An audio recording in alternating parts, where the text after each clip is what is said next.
Are DC Warner Brothers ignoring the success of Zack Snyder's Justice League?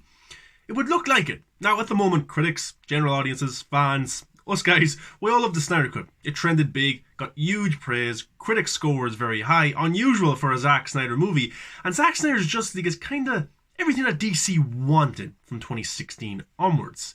And they changed their plans, they became reactionary, and now we're left with a DCEU that doesn't have a clear path, it doesn't have a vision. You know, we have movies like The Batman coming, we have Shazam 2, Black Adam, movies I'm looking forward to, but there doesn't seem to be that kind of feeling with general audiences that they're invested into the story. Now with Batman v Superman, Man of Steel, Suicide Squad, Wonder Woman, and now Zack Snyder's Justice League, the Snyderverse, it seems like people are invested into a story. And I think that's why Zack Snyder's Justice League is doing pretty well, because people have been on a journey with these characters, like a Wonder Woman, like a Ben Affleck's Batman, even Jared Leto's Joker. They've experienced these characters before on the big screen, and now they meet them again in a different light. And it's fascinating for viewers, and it's actually refreshing as viewers, and we feel like we're invested into a big overall story, especially Superman, Lois Lane, Martha Kent, because we've been on this journey since 2013 with Clark Kent, with Superman. So I find it fascinating that DC, like Warner Brothers and Sarnoff, are completely ignoring the potential with Zack Snyder's world and the success that it's bringing right now. Now, there's no definite numbers, but the numbers look pretty good for Zack Snyder's Justice League in terms of viewership.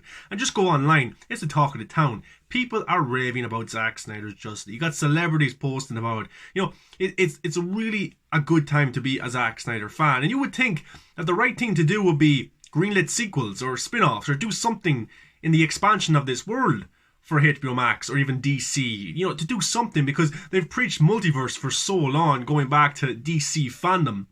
But it appears to be that they don't have any plans right now. And it's a shame. And hashtag restore the Snyder Cut is trending today at over 500,000 tweets. And it's still early in the US, so it could get even bigger than that. And that shows that there's a demand for the Snyder world of the DC heroes. And he wants to expand himself. He said he would like to do it, but he doesn't think it's going to happen. He never thought he would be in the situation that he's in right now, having Justice League come to light, and us guys and girls and everybody just enjoying the movie. And it's great. And Zack never thought this would happen. But it's down to the fans, he said. But now it's more than just the fans. It's basically nearly everybody wants to see more of this world, except for Warner Brothers. I've seen some stuff online that Ann Sarnoff hates money, because that's exactly what the Snyder Cut would bring. I think in France, the Blu-ray sales or the PVOD sales for Snyder Cut are the highest of all time there. It broke servers in Russia, in Asia, in Brazil. It was double the amount, or nearly double the amount, of Wonder Woman 84 sales and engagement. It broke the servers for a little bit in America. Zack Snyder's Justice League has been trending for 3 years, but in the last few weeks it was trending every single day. Individual characters were trending. Since the movies came out, it's been trending. Zack Snyder's Justice League, Snyder Cut, we had Snyder Cut 2 trending, we had Justice League 2 trending, and today we've got hashtag restore the Snyder Cut is trending. I think I've seen Ray Porter tweet about it, a few other celebrities like Rob Liefeld, the creator of Deadpool, journalists, critics, fans, and it's doing pretty well right now. It's over 500,000, actually around 515. So there is a demand for the expansion of the Snyderverse, Snyder Cut, whatever you want to call it.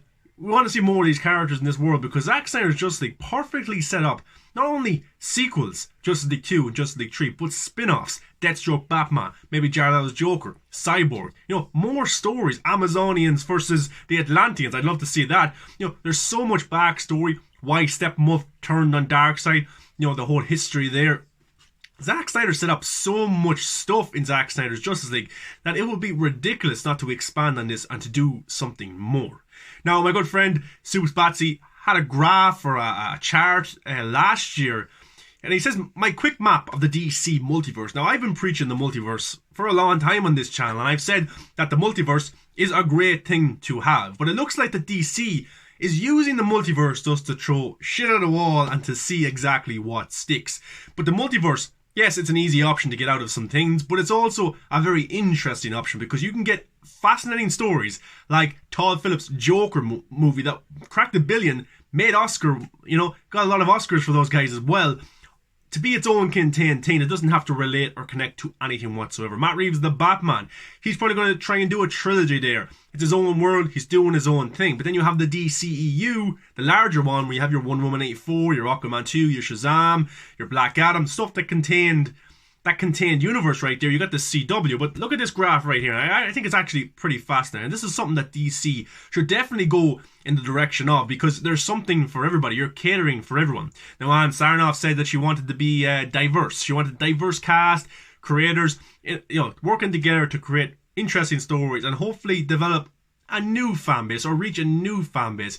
More or less saying, yeah, Snyder Cut fandom, we're going to leave you behind. Air Cut fandom, we're going to leave you behind. We're going in a different direction, even though there's a lot of want for those two projects and a lot of want for Man of Steel, Batman v Superman. Those movies did really well. I know the billion thing is always there, but come on, they made a lot of money, not only in the box office but Blu-ray sales, and they're still talked about today and trend. Even Batman v Superman, the anniversary, happy anniversary, Batman v Superman, masterpiece of a film. But look at this chart here, right? We got the DC Multiverse. It's interesting. I love it. Let's go over to CW first, because that's probably the least watched, but it's still successful. It has a lot of shows. You got The Flash, which is on its 7th season in it. You had Green Arrow there as well. That ended. Supergirl, that's ending soon, season 6. So now you have Superman and Lois. There's Black Lightning. A few other CW shows like that as well. But also, Grant Gustin's Flash is on, of course, the CW world. But Ezra Miller jumped over there for a cameo episode, even referenced Victor Stone. So there is possibilities like that. You can do things like that with the multiverse like you want. No problem whatsoever. And I'm going to add to this graph as well in a second. But you can do that. You can have Ben Affleck's Batman show up in, I don't know, CW if you wanted. It probably wouldn't happen. It won't happen. But you can do those things for a cool cameo, multiverse type of thing. And it is cool. It was cool to see The Flash show up in The Flash with the TV version. But yeah, the CW is over there. Superman and Lois is there as well now. So then we jump over to DC Black Label, as Todd Phillips called it. He brought that idea to DC, even though Warner Brothers didn't want to do it. They tried to stop him, cut his budget, stuff like that. They even tried to get rid of Joker, and that earned them $1 billion, but they didn't get it all because they weren't fully behind the Joker. But you can get the Joker movie, its own standalone thing. You can do solo, you can do spin-offs if you want of the Joker, but it won't happen. You can do sequels of the Joker too. It could happen, if they get a good story. But there's also the Batman there with Robin Pattinson. That can be its own contained trilogy where Matt Reeves doesn't dip into any universe, but maybe Robin Pattinson could dip into a film like Flashpoint, just for a cool cameo, stuff like that. You can do things like that. But also in the DC Black Label, we've heard reports that they tried to get a Bane movie going before. Stuff like that could happen on the DC Black Label part of DC one-offs. Or if they're successful, of course you can do sequels, but they don't have to extend their universe to be in different movies. Now if we move over to the DCEU, which was originally planned by Warner Bros. A few years ago. Now this is movies very much like DC Black Label that come out in theaters. They're theatrical movies. Now go over to the theater aspect of the DC Multiverse. We've had Birds of Prey. We've had Shazam. We've had Aquaman, Wonder Woman 84. Projects like that, which is very interesting. Now, before, years ago, in this section, you would have had Batman v Superman. You would have had Man of Steel. You would have had Wonder Woman 1 probably. You would have had Suicide Squad. But it's very much kind of different now because they've moved away from that at Warner Brothers. They don't want to really expand in that world too much anymore. And that's why the Snyder'S is now on HBO Max, which I think is the best probably option for it. But yeah, you got the DCEU, which is in theaters. Black Adam, of course, is coming. The Suicide Squad film with James Gunn. Satana. Things like that are going to be in theaters, but you can also have Michael Keaton's Batman from a completely different universe that's not even on this graph. I suppose it could be in the middle of the graph, the DC Multiverse, where you got Michael Keaton coming from the Tim Burton world to show up in Flashpoint or the Flash solo movie, maybe Linda Carter, different heroes like that from different backgrounds and pasts and different universes can show up, which I think is pretty cool. Now if we move over to the Snyderverse, Zack Snyder's Justice League has come out. Pretty big success. Now in the Snyderverse, you can have Justice League 2, you can have Justice League 3, you could have your Batfleck series with Deathstroke, you could have a Joker movie or series, a Cyborg stuff, you could have all that stuff, all exclusively on HBO Max, which I think is absolutely perfect, and so far has proved to be a success for HBO Max because the engagement levels around HBO Max right now and Zack Snyder's Justice League are pretty damn high. So there you have it. There's the DC multiverse. And we're not even talking about shows like Stargirl, like Doom Patrol, like Swamp Thing. You know, what else do we have? We've got Titans as well. They're in their own kind of universe as well. So I think the DC multiverse is an interesting way to go. Yes, it's a cop-out. You could use it as a cop-out. And right now, that's what Warner Brothers are doing. They're using it as a cop-out, you know, to do their own direction. The Walter Hamadaverse is what Grace Randolph used. Not the best term I'd use now either, but DC Multiverse sounds a lot better. But of course, you can have characters dipping in and out. And you'd probably say, but what about Gal Gadot's Wonder Woman, Jason Momoa's Aquaman?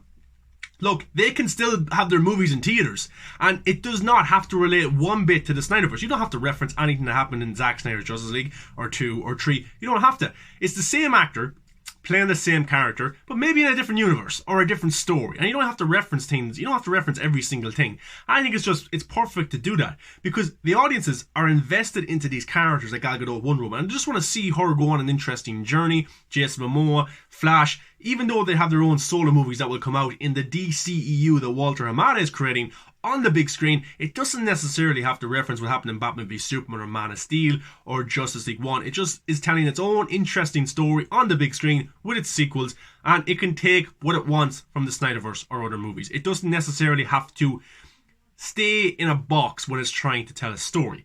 So, hashtag Restore the Snyderverse is trending big today. I don't know what the final number will be. Will it hit 1 million? I don't know. It's a big task, but it's on the right pathway.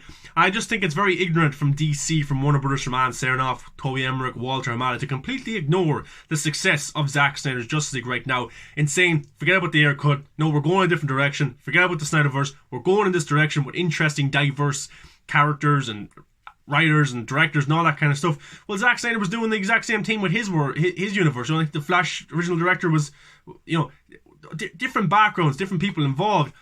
The Justice League cast is very diverse. You wanted a black Green Lantern. You know, you got Adam there as well. So Zack's world was very diverse in its own right. But the DC multiverse, you got the DC Black Label, you got the CW, you got the In Theaters, DCEU, you got the Snyderverse on HBO Max, but also you can get spin-offs to the DCEU theater movies, like Peacemaker's coming, or in the DC Black Label there's a spin-off coming to HBO Max, you know, of Gotham PD. So yeah, there's interesting, unique ideas that you can bring to the table, but just tell interesting stories. Now I think the wrong decision for DC to go in is to tell their stories like a Satana, like a Black Adam, and not have kind of a connective tissue there. In that article from Ann Sarnoff, she was like, yeah, we're going to tell stories, and if they connect, kind of. You know, it's just not the right way to do it. Don't copy Marvel, but that's what they're trying to do again. But the Marvel Cinematic Universe works so good because people are invested to the story. If you watch this one, you can understand what's going on in this one. That's interesting for audiences. They like that connective tissue. You know, WandaVision, watch Age of Ultron. Watch Civil War. Watch Endgame, Infinity War. Then watch WandaVision. Then you understand her story more. With the DC multiverse, you can look at somebody like Wonder Woman. Watch Wonder Woman 1, 84, Batman v Superman, Justice League. You know, it's connective tissue and people are invested into the characters and the roles.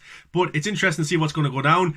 I think Jason Killar is probably our best bet. He is very fan-driven. He understands what consumers want, and he usually delivers on what they want. He gave us the Snyder Cut, of course. Zack Snyder said in a recent article that he screened the movie to Warner Brothers and probably HBO Max, and they were like, oh, you have a lot more than we thought, and HBO Max said yes. HBO Max. Not Ann Sarnoff, Walter Hamada, Toby Emmerich, DC.